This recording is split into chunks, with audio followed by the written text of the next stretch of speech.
پھر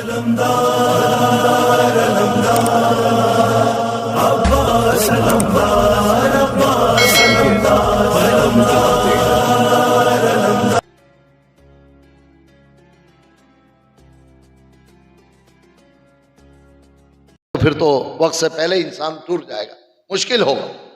وہ مسئلہ ہے دھونے اور مسح کرنے کے الگ الگ احکامات ہیں۔ مستحب اعمال 3 ہیں، کلائیوں تک ہاتھ دھونا، کلی کرنا اور ناک میں پانی ڈالنا۔ پریشان نہ ہونا کہ 3 کا طریقہ تو مسلمانوں کا ہوتا ہے، ہمارا کیوں نہیں؟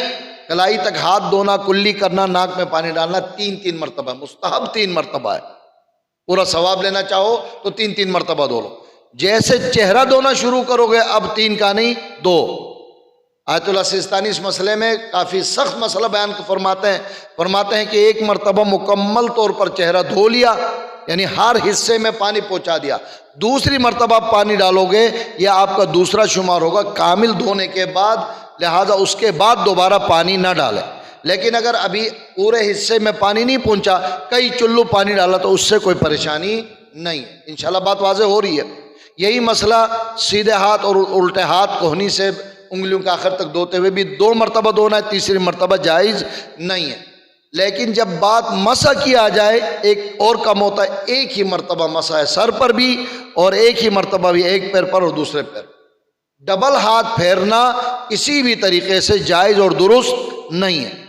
بعض حضرات یا تو کچھ بالوں کے زیادہ ہونے کی وجہ سے یا میرے جیسے افراد چٹیل میدان والے لوگ عادت کے مطابق ہاتھ کو کئی بار پھیر دیتے ہیں، کھجانے کی طرح سے بار بار پھیرتے ہیں، یہ شریعت میں جائز اور درست نہیں ہے۔ 1 مرتبہ ہاتھ رکھیں اور تھوڑا سا ہاتھ آگے بڑھائیے، کہا جائے کہ اس نے مسح کیا، بس درست ہے۔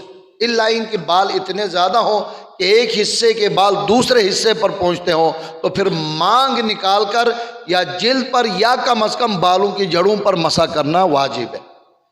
کھجا کر پانی پہنچانے کی اجازت نہیں ہے، کئی مرتبہ مسح ہوگا، اس سے وضو خراب ہوتا ہے۔ دوسری بات، کچھ لوگوں کی عادت ہے کہ مولوی صاحب نے مانگ نکالنے کو کہا، آپ وضو کر کے ہاتھ گیلا ہے، بالوں کو سیٹ کرتے ہیں پھر مسح۔ ان بالوں کو سیٹ کرنے میں بال گیلے ہو جاتے ہیں۔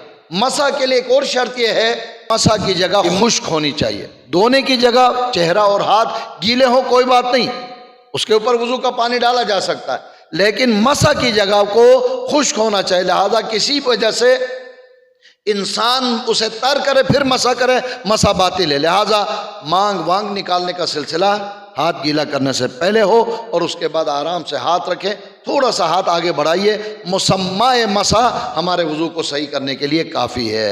ایک بار اور صلوات پڑھیں محمد وعلیہ۔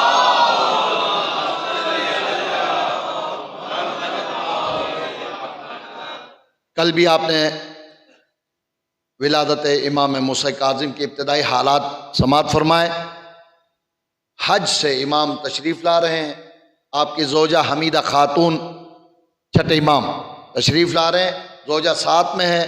ابوا نامی مکہ اور مدینے کے درمیان 7ویں امام کی ولادت ہوتی ہے اور تاریخ ہے 7 صفر سن 128 ہجری۔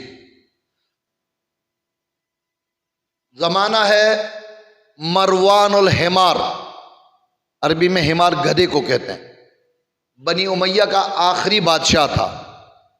اس کی حکومت کا اختتام ہوا، اس کے بعد صفاح نامی بنی عباس کا پہلا بادشاہ برسر اقتدار آیا۔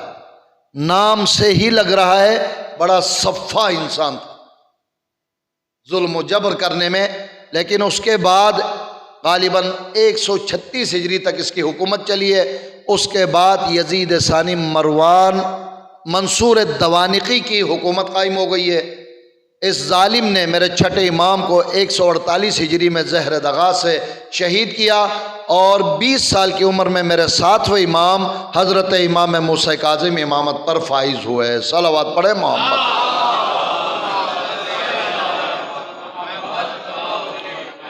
اس کے بعد مہدی ہادی کے چند مختصر وقت کے لیے حکومتیں چلی ہیں اور ہارون الرشید کا زمانہ شروع ہوا ہے۔ ہارون الرشید نے ہی میرے 7ویں امام کو 14 سال تک مختلف اوقات میں قید میں رکھ کر پھر زہر دغا سے سندی ابن شاہق کے قید خانے میں شہید کر دیا ہے۔ تاریخ تھی 25 رجب سن 183 ہجری 183 ہجری۔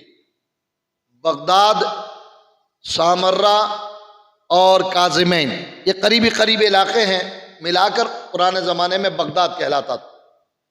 بغداد میں یہ واقعہ پیش آیا تھا، اور کاظمین میں امام مدفون ہے، اور آج کربلا اور نجف کے بعد سب سے بڑی بارگاہ مومنین کرام کے لیے جس طرح سامرہ ہے، اسی طرح کاظمین ہے، جس میں امام موسیٰ کاظم اور امام محمد تقی علیہ السلام مدفون۔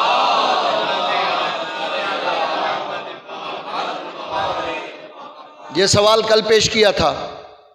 ائمہ کے بارے میں حقیقت بھی یہی ہے، میرا آپ کا عقیدہ بھی یہی ہے کہ وہ تاج و تخت سے شغف نہیں رکھتے تھے، کسی تاج و تخت کو چھیننے کے لیے کسی سے جنگ و جدال قتال نہیں کی ہے۔ امام حسین کا فرمان سب کو یاد ہے نا، انی ما خرجت بطرا ولا عشرا ولا مفسدا ولا ظالما، میں کسی کے ساتھ حکومت کی خاطر لڑنے جھگڑنے، کسی پر ظلم کرنے، کسی سے کچھ چھیننے کے لیے نہیں، بلکہ انی خرجت لاصلاح امت جدی رسول اللہ۔ یہ اصول ہر امام کے لیے کار فرما ہے۔ امام کو بالآخر کیوں بار بار قید خانے میں بند کر دیا جاتا تھا؟ یہ نقطہ سوال تو کیا تھا لیکن مکمل طور پر پیش نہیں کر سکا تھا۔ آپ کے میرے ذہن میں چھٹے امام کا دین کے بانی بننے اور دین کو از سر نو لوگوں کے ذہنوں میں تازہ کرنے کے بارے میں جو خیال موجود ہے، 7ویں امام کی امامت کے وقت یہ سارا معاملہ خطرے میں پڑ گیا۔ تھوڑا سا لفظ مشکل ہے لیکن بات یہی تھی۔ 7ویں امام کی امامت کے وقت بہت سے لوگوں نے چھٹے امام کے دیگر اولادوں کو امام ماننا شروع کیا تھا۔ سب سے مشہور واقعہ چھٹے امام کے بڑے فرزند 7ویں امام کے بڑے بھائی جناب اسماعیل کو لوگوں نے امام تصور کرنا شروع کیا تھا، حالانکہ چھٹے امام کی زندگی میں ہی حضرت اسماعیل کا انتقال ہوا تھا۔